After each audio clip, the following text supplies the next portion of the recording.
The Galactic Defense Academy's training arena fell silent as Instructor Vex, a towering Krellian warrior with 4 arms and exoskeletal plating, made his announcement. Today, cadets, you will witness something unprecedented. His translator device crackled. We have 2 humans in our combat demonstration. Olivia stood at one end of the arena, her dark hair tied back, wearing the standard Academy combat suit. Across from her, Jacob rolled his shoulders, a slight smirk playing on his lips. The amphitheater surrounding them held over 300 cadets from 47 different species, all eager to see what made humans so notorious. Humans are classified as Class 7 Deathworlders, Vexter continued, his mandibles clicking nervously. Their planet subjects them to conditions that would kill most sentient species. Extreme temperature variations, aggressive microbial life, dangerous predators, and gravity that would crush a Phylixian. A small, cat-like Phylixian cadet shuddered in the front row. But that's not why we don't teach human combat techniques, Vexter said, stepping back toward the reinforced observation wall. Begin whenever ready. Jacob moved first, a testing jab that Olivia slipped with minimal effort. The cadets leaned forward. It looked ordinary, disappointing, even. Then Jacob threw a roundhouse kick, his leg whipping toward Olivia's midsection with incredible speed. What happened next would be replayed in academy halls for generations. Olivia's hand shot out and pinched his ankle, mid-air, just 2 fingers, catching the kick as easily as one might catch a floating leaf. Jacob's eyes widened in mock surprise as his entire body hung suspended, balanced impossibly on that single point of contact. The arena erupted in confused chittering and gasps. Impossible, barked a Thoraxian cadet, his crystalline structure vibrating with disbelief. The kinetic energy alone should have. Olivia twisted her wrist slightly, and Jacob spun through the air, landing on his feet with a laugh. She's getting faster, or you're getting predictable, Olivia replied, settling back into her stance. Vexter's voice cut through the commotion. What you just witnessed is the primary reason we don't teach human combat. It's not about the techniques themselves, it's about what humans are. The sparring continued, but now the cadets watched with new understanding. When Jacob threw a punch, Olivia didn't just block, she redirected it with a gentle touch that sent him stumbling past her. When she countered, Jacob absorbed the blow in a way that should have shattered bones, but instead he rolled with it, using the momentum to reset. Humans evolved as persistence hunters, Vexter explained as the 2 humans flowed through their demonstration. They didn't need to be the fastest or the strongest. They needed to be relentless. Their bodies are shock absorption systems designed to keep functioning through trauma that would incapacitate us. Olivia caught Jacob in a hold, and he tapped out. They reset. Their bones are dense and flexible. Their muscles contain fast-twitch and slow-twitch fibers that give them both explosive power and endurance. Their joints rotate in ways that seem impossible. Watch as if on cue, Olivia hyperextended her arm to escape Jacob's grip, bending it at an angle that made several cadets look away in horror. She was completely unharmed.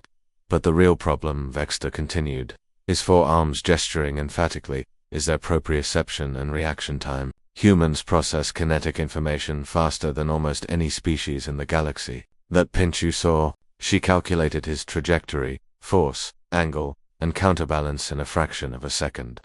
Jacob swept Olivia's legs, but she turned the fall into a roll and came up in a defensive crouch. The movement was so fluid it looked choreographed, but the cadets could see it wasn't. These 2 were genuinely trying to best each other. Their pain tolerance is extraordinary, Vexter added. A human can continue fighting with broken bones, torn muscles, or catastrophic injuries that would send most of us into shock. They have a chemical called adrenaline that turns them into something more. As if to demonstrate, Jacob took a solid hit to his ribs, a strike that would have cracked a Krellian's exoskeleton. He grunted, absorbed it, and immediately countered. The cadets could see it hurt, but he didn't slow down. Now watch this, Vexter said quietly. Olivia and Jacob suddenly shifted styles. The playful sparring ended. Their movements became sharper, more aggressive. This was real combat technique. No holds barred. Jacob feinted left, then drove forward with a strike aimed at Olivia's throat. She caught his wrist, twisted under his arm, and suddenly he was airborne, slamming into the mat with enough force to crack the reinforced surface. Before he could recover, she had him in a submission hold that bent his arm at 3 different impossible angles. He tapped frantically. She released immediately, helping him up. The arena was dead silent. That's why we don't teach human combat, Vexter said. If a Phylixian tried that move, they'd tear every ligament in their arm. If a Thoraxian attempted it, their crystalline structure would shatter. If I tried it, my exoskeleton would crack at the joints. These techniques are built for human anatomy for their flexibility, their bone density, their pain tolerance, their reaction speed. As Ephraim Cadet, her translucent wings fluttering nervously, raised a tentacle-like appendage. Then, how do we fight humans? Olivia and Jacob exchanged glances and laughed. You don't, Olivia said simply. You make them your allies. Vexter's mandibles clicked in what passed for a Krellian smile. Indeed, when humans joined the Galactic Defense Coalition, casualty rates across all conflicts dropped by 63%. Not because humans are invincible, but because nothing in the galaxy wants to fight. Something that can keep coming after being shot, stabbed, burned, or broken. Jacob walked to the center of the arena, extending his hand to several nearby cadets. We're not here to be scary. We're here to show you what's possible when you refuse to quit. That's the real human advantage, not that we're tough, but that we're too stubborn to stay down. A small Phylixian cadet tentatively touched Jacob's hand with her paw. Can you teach us to be stubborn? Olivia knelt beside the cadet, smiling warmly. That we can definitely do. The moves might not work for you, but the mindset, that's universal. As the cadets filed out, buzzing with excitement and newfound respect, Vexter approached the two humans. Thank you. Every year, they need to see this. They need to understand what they're training alongside. Olivia rubbed her shoulder where Jacob had actually landed a good hit. Happy to help. Though next time, maybe warn us before making it sound so ominous. Jacob grinned. Yeah, no instructor ever dares teach human combat is a bit dramatic, don't you think? Vexter's mandibles clicked in amusement. Perhaps, but it gets their attention. And in war, having humans on your side is the best advantage you can have.